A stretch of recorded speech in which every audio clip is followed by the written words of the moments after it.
ഇന്ന് ഞാനും ബാംഗ്ലൂർ കൊണ്ടുപോയിട്ടായിരുന്നു ആദ്യമൊക്കെ നെഗറ്റീവ് പ്രിൻ്റ് എടുത്ത് പോയത്. അന്ന് കണ്ണൂരൊന്നും തുടങ്ങിയിട്ടില്ല.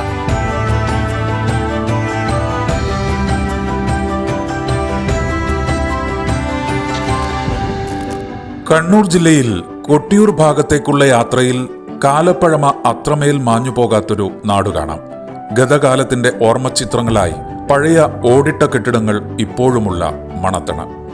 നീളൻ വരാന്തയുള്ള പഴക്കം ചെന്ന കെട്ടിടത്തിലെ ഒരു ഇടുങ്ങിയ മുറിയിൽ ഒരുപാട് മനുഷ്യരുടെ ജീവിതത്തിലെ അവിസ്മരണീയമായ ഓർമ്മകളുടെ പൊടി പിടിച്ച ഫിലിമുകളുണ്ട്. പൊടി തട്ടിയെടുത്താൽ തെളിയുന്ന ലെൻസുകളും ക്യാമറകളുമുണ്ട്. വെളിച്ചത്തിന് നേർക്ക് പഴയ ആ നെഗറ്റീവുകളൊന്ന് ഉയർത്തിപ്പിടിച്ചാൽ തെളിയുന്നത് അനേകരുടെ ജീവിത മുഹൂർത്തങ്ങൾ.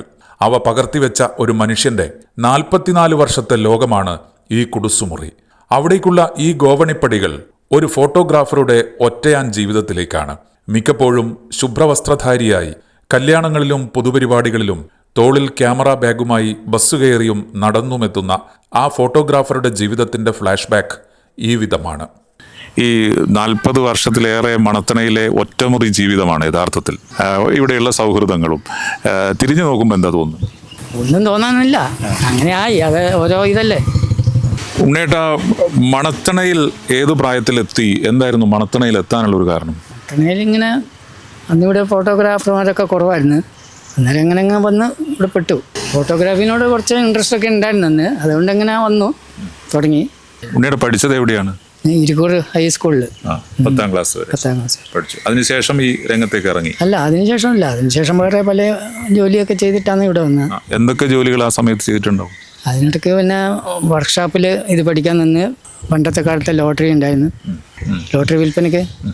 ഈ ഉണ്ണേട്ടൻ്റെ സമപ്രായക്കാരായ സഹപ്രവർത്തകരുമായിട്ട് ഇപ്പോഴും സൗഹൃദമുണ്ടോ? എങ്ങനെയാണ് അതേക്കുറിച്ചൊക്കെ? ഉണ്ടോ, എല്ലാവരുമായിട്ട് സൗഹൃദമുണ്ട്. അതാരൊക്കെയാണ് പേരെടുത്ത് പറയാൻ കഴിയുന്നത്? ഫോട്ടോഗ്രാഫിയിലും മേഖലയിൽ ഉളിക്കല് സണ്ണിയുണ്ട്, പിന്നെ ആണ്ടിയേട്ടനുണ്ട്. ആണ്ടിയേട്ടൻ എവിടെയാണ്? ആണ്ടിയേട്ടൻ ഇരുട്ടിയിലിപ്പോൾ പുന്നാടാ. പിന്നെ ജോർജ് ഉണ്ട്, രചന ജോർജ്. അവരൊക്കെ പണ്ടത്തെ ഇതാണ്.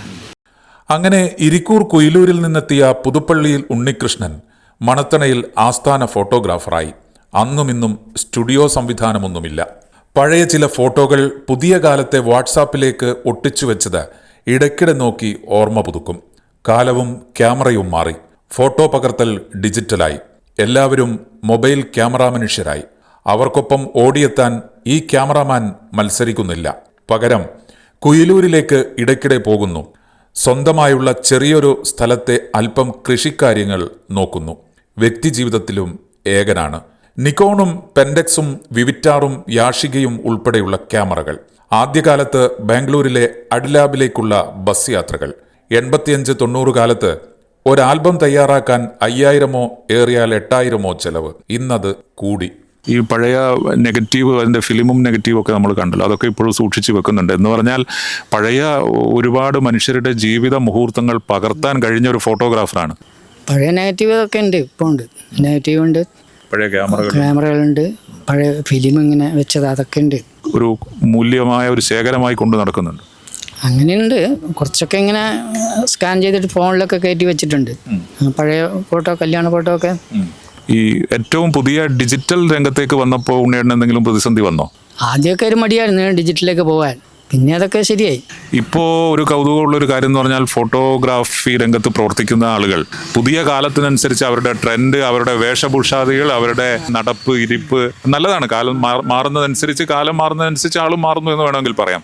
അപ്പോൾ അങ്ങനെയുള്ള ഒരു പ്രൊഫഷണൽസ് ആയിട്ടുള്ള ഫോട്ടോഗ്രാഫർമാരുടെ ഇടയിൽ ഉണ്ണിയേട്ടൻ എന്തെങ്കിലും ഒരു ഞാനത് അങ്ങനെ ആയില്ലല്ലോ, പോരാ എന്ന് തോന്നുന്നുണ്ടോ? അങ്ങനെയൊന്നും തോന്നുന്നില്ല. നമ്മളെ പോലെ അങ്ങ് പോവും. എല്ലാവരുടെയും പോക്കറ്റിൽ ഒരു ക്യാമറയുണ്ട്, ഒരു മൊബൈൽ ഫോൺ.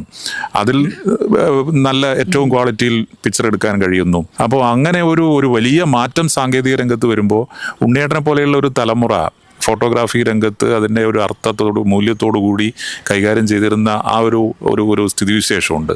അതിനെ എങ്ങനെ ഉണ്ണേട്ടൻ്റെ ഒരു സ്വാഭാവികമായ അഭിപ്രായത്തിൽ എങ്ങനെ അതിനെ വിലയിരുത്തും? ഇപ്പോഴെല്ലാവരും എല്ലാവരും ഫോട്ടോഗ്രാഫർമാരാണ്. ഇപ്പോൾ മൊബൈലുള്ള ചെറിയ കുട്ടികൾ മുതൽ ഫോട്ടോഗ്രാഫർമാർ. അവർ ഇഷ്ടംപോലെ ഫോട്ടോ എടുക്കുക മൊബൈലിൽ. ഫോട്ടോഗ്രാഫറെ ആവശ്യമില്ല. അവരെ ഇഷ്ടത്തിന് എടുക്കുക, വീഡിയോ എടുക്കുക, ഫോട്ടോ എടുക്കുക. എല്ലാ ചടങ്ങുകൾക്കൊക്കെ ഇപ്പോൾ അവർ തന്നെ എടുക്കും മൊബൈലിൽ തന്നെ. ഇപ്പോൾ സ്വന്തം നാടായ കുയിലൂരിലേക്ക് എപ്പോഴൊക്കെയാണ് പോവാറ്? ഇപ്പം ഇങ്ങനെ ഇവിടെ ഓർഡറൊന്നും ഇല്ലെങ്കിൽ വീട്ടിലോട്ട് പോകും. ഈ ഫോട്ടോഗ്രാഫിയിൽ നിന്ന് മാറി മറ്റേതെങ്കിലും ഒരു തൊഴിൽ മേഖലയിലേക്ക് പോകണമെന്ന് എപ്പോഴെങ്കിലും തോന്നിയിട്ടുണ്ടോ? ഫോട്ടോഗ്രാഫി എന്ന് പറഞ്ഞാൽ ഞാൻ ഇവിടുന്ന് ഫോട്ടോ ചെയ്യും, അത് കഴിഞ്ഞ് ജോലിയില്ലാതെ പോകും, വീട്ടിൽ പോയിട്ട് ഇങ്ങനെ ജോലി ചെയ്യും, പറമ്പിലൊക്കെ പണിയെടുക്കും, എന്തെങ്കിലുമൊക്കെ. വെറുതെ ഇങ്ങനെ ഇരിക്കില്ല. ഈ ഫോട്ടോഗ്രാഫിയിൽ കടം സംഭവിക്കാറുണ്ടോ? കടമൊന്നും സംഭവിക്കില്ല, പക്ഷേ കല്യാണത്തിൻ്റെ ആൽബങ്ങളൊക്കെ ഇപ്പോൾ ഉണ്ട്, കൊണ്ടുപോകാതൊക്കെ ഉണ്ട്, ആൽബമാക്കി വെച്ചതൊക്കെ പഴയത്. അത് ശരി. അത് ഇപ്പോഴും ഇങ്ങനെ റൂമിൽ സൂക്ഷിച്ചു വെക്കുന്നു? റൂമിൽ സൂക്ഷിച്ച് ആൽബമായിട്ടുണ്ട്, ഫോട്ടോ ആയിട്ട് തന്നെ ഉണ്ട്. 30-35 കൊല്ലം മുമ്പത്തെ ഫോട്ടോ ഒക്കെ കല്യാണത്തിൻ്റെ എടുക്കാണ്ട് അങ്ങനെയൊക്കെ ഉണ്ട്. അപ്പോൾ ആദ്യകാലത്ത് ഈ ഫോട്ടോഗ്രാഫിയിൽ നിന്ന് ലഭിച്ച ഈ വരുമാനത്തൊക്കെ നമ്മൾ അതങ്ങനെ ജീവിച്ചു പോകാൻ പറ്റാവുന്ന രീതിയിലായിരുന്നു? ആദ്യമൊക്കെ ഇഷ്ടംപോലെ ജോലി ഉണ്ടായിരുന്നു. കല്യാണം അന്ന് ഫോട്ടോഗ്രാഫർമാരൊക്കെ കുറവായിരുന്നു. അന്ന് ഇഷ്ടംപോലെ പണിയുണ്ട്, കല്യാണവും മറ്റേ ആദ്യ കുർബാന, മാമോദീസ, പിന്നെ മരിച്ചടക്ക്, അങ്ങനെ പല ജോലി ഉണ്ടായിരുന്നു അന്ന്. ഈ ഫോട്ടോഗ്രാഫിയിലേക്ക് വന്നതിന് ശേഷം ആ കാലത്ത് ഉപയോഗിച്ചിരുന്ന ക്യാമറകൾ ഏതായിരുന്നു എന്നുള്ള ഓർമ്മയുണ്ടോ? അന്ന് നിക്കോണ്, പിന്നെ വിവിറ്റാറ്, പെൻഡെക്സ്, അങ്ങനെ പല ഇതുണ്ടായിരുന്നു, പഴയ ക്യാമറകൾ, ഫിലിം ക്യാമറകൾ. ബാംഗ്ലൂർ KR മാർക്കറ്റിലെ അഡ് ലാബ് ഇന്നുണ്ടോ എന്ന് ഡിജിറ്റൽ യുഗത്തിൽ ഈ ക്യാമറ മനുഷ്യന് അറിയില്ല, അന്വേഷിക്കാറുമില്ല. കണ്ണൂരിലെ ആനന്ദ് ലാബും ഇന്നില്ല. പക്ഷേ മണത്തണയിലെ ഒറ്റമുറിയിൽ ഫോട്ടോഗ്രാഫർ ഉണ്ണികൃഷ്ണനുണ്ട്. ഏതാണ്ട് പുതിയൊരു ക്യാമറയുമുണ്ട്. കാലം മായ്ച്ചുകൊണ്ടിരിക്കുന്ന നെഗറ്റീവുകളിൽ പലരുടെയും ജീവിതങ്ങൾ ഇപ്പോഴും തെളിയുന്നുമുണ്ട്. ഇപ്പോൾ ഫോട്ടോഗ്രാഫി ആകെ മാറി, ഡിജിറ്റലായി. ഈ പഴയ നെഗറ്റീവ് ഫിലിം ആ പരിപാടികളൊന്നും ഇപ്പോഴില്ല. പഴയ ഒരു കാലത്ത് ഓർമ്മയായ കുറേ സ്റ്റുഡിയോകൾ, ഇതിൻ്റെ ഒരു യാഥാർത്ഥ്യത്തിലേക്ക് കൊണ്ടുവരുന്ന കുറേ സ്റ്റുഡിയോകൾ കണ്ണൂരിലടക്കം ഉണ്ടായിരുന്നു. അതെല്ലാം ഓർമ്മയിലേക്ക് പോയി. അത്തരമൊരു ഓർമ്മയിലേക്ക് പോകുമ്പോൾ ഉണ്ണിയേട്ടന് ഏറ്റവും പ്രധാനപ്പെട്ട ഒരു ഓർമ്മ എന്താണ്? ഞാനും ബാംഗ്ലൂർ കൊണ്ടുപോയിട്ടായിരുന്നു ആദ്യമൊക്കെ നെഗറ്റീവ്, കളർഫുൾ പ്രിൻ്റ് ഇവിടെ ഒന്നും ഇല്ലായിരുന്നു. ബാംഗ്ലൂർ കൊണ്ടുപോയിട്ട് അവിടെ നിന്നാണ് പ്രിൻ്റ് എടുത്ത് പോയത്. അന്ന് കണ്ണൂരൊന്നും തുടങ്ങിയിട്ടില്ല ഈ കളർ ലാബ്. പിന്നീട് കുറച്ച് കൊല്ലം കഴിഞ്ഞപ്പോൾ കണ്ണൂർ, തലശ്ശേരിയൊക്കെ തുടങ്ങിയായിരുന്നു. കണ്ണൂരും തലശ്ശേരിയൊക്കെയുള്ള കളർ ലാബുകളുടെ പേരും അതിൻ്റെ സാരഥികളൊക്കെ ഓർമ്മിക്കുന്നുണ്ടോ? സാരഥികളെ ഓർമ്മയില്ല, പക്ഷെ ആ പേരൊക്കെ ഓർമ്മയുണ്ട്. ആനന്ദ്, ക്ലാസിക്, പിന്നെ അങ്ങനെ വലുതുണ്ട്. ഈ പ്രമുഖരായിട്ടുള്ള ആളുകളുടെ എപ്പോഴെങ്കിലും ഫോട്ടോ പകർത്തുന്നതിന് വേണ്ടി സാധിച്ചിട്ടുണ്ടോ? പ്രമുഖരെന്ന് പറഞ്ഞാൽ ഇവിടെ ചപ്പാരത്തിൽ നവമീൻ്റെ പരിപാടിക്ക് മറ്റേ സിനിമാ താരങ്ങൾ ഇവരൊക്കെ വന്നിട്ടുണ്ട്.